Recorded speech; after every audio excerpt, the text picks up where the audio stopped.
Now let's talk about the disruptors. Sure. I'd love to get your thoughts on the people that are... your company's a disruptor.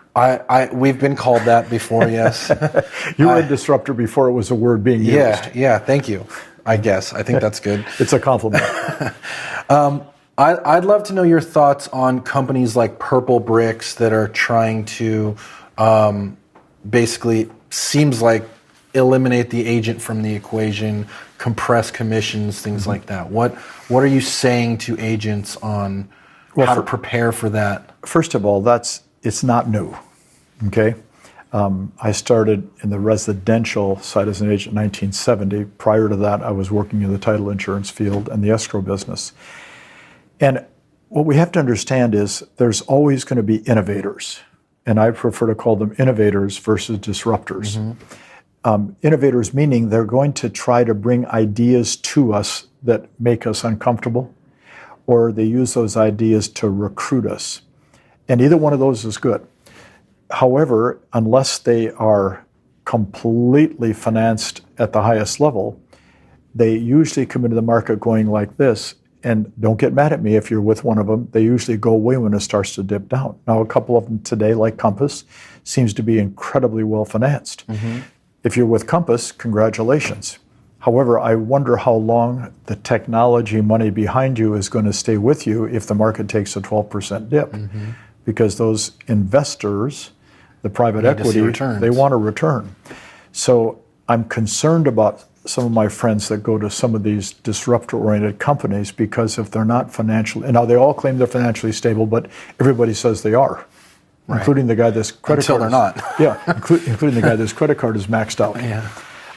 So I'm not concerned. I support anybody that is willing to help an agent succeed at a high level. However, at the same time, I'm very critical of almost everybody because if they're trying to do it with a magic formula, then I'm concerned.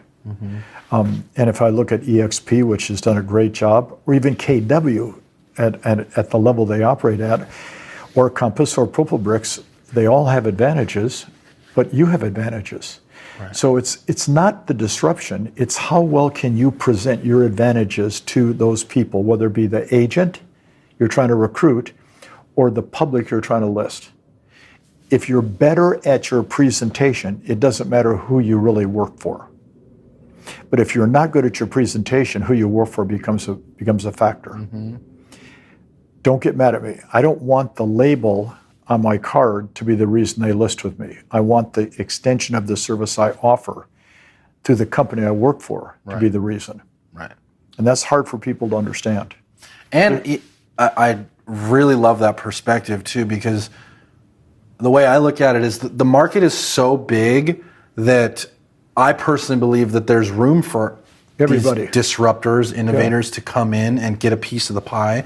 But at the end of the day, Rolls-Royce is not worried about Kia coming in and taking their business. That's right. And the RITZ-CARLTON is not worried about Motel 6 taking their business because they offer different things and they have different advantages. And they both win. And there's room for everyone. And probably the biggest home in Newport Beach is owned by the guy that founded Motel 6.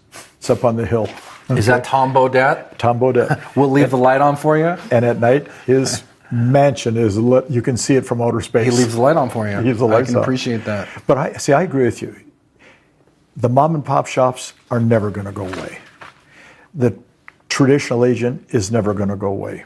And probably some of the disruptors will go away because some of the mom and pop shops will retire, get purchased, merge, get tired. So it's that ebb and flow. It's the balance. Okay. Somebody said to me one time, if all the sinners go to hell, which is what my church, the Catholic Church, believes in, does that mean all the ones that aren't sinning go to heaven? I said, well, there has to be a balance. We call it purgatory. Okay? So in real estate, there's always going to be a balance. And if you understand the balance, you can work for the worst company and succeed, and work for the best company and not succeed. Yep. So the label, don't get mad, isn't going to be the difference.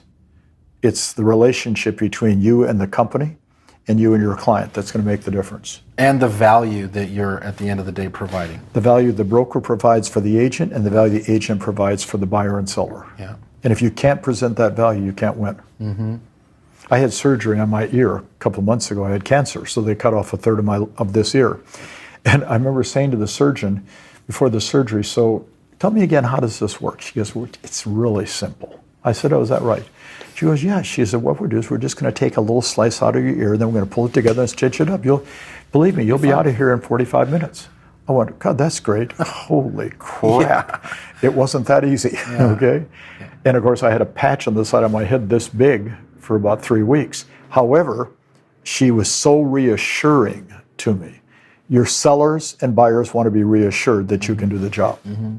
And not only that, she's had the schooling and the preparation and the skills to be able to do that in 15 minutes or whatever, an hour or whatever, however long it took, to just be able to cut it out and stitch it back up again, right? Made it sound so easy. Supposedly I'm clear, so that's the name of the game. Yeah. It's funny because a couple weeks later, I'm at my regular GP doctor, and he goes, wow, that surgeon did a good job. I said, how do you know? He said, Mike, I'm a doctor, I know.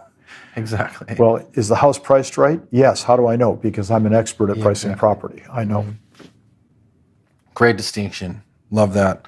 Great thoughts too on the disruption and all that stuff, because I know it's a big concern for a lot of people out there, but at the end of the day, you've just got to add more value and present it in a way that makes people want to work with you and use your advantages. My son Matthew is just a really smart young man, and he loves to sing and he loves to write music. And as he and I have talked for many, many years, if in Hollywood you want to find a great actor or actress, you just say, hey, waiter, okay? Yeah. Because they're all there.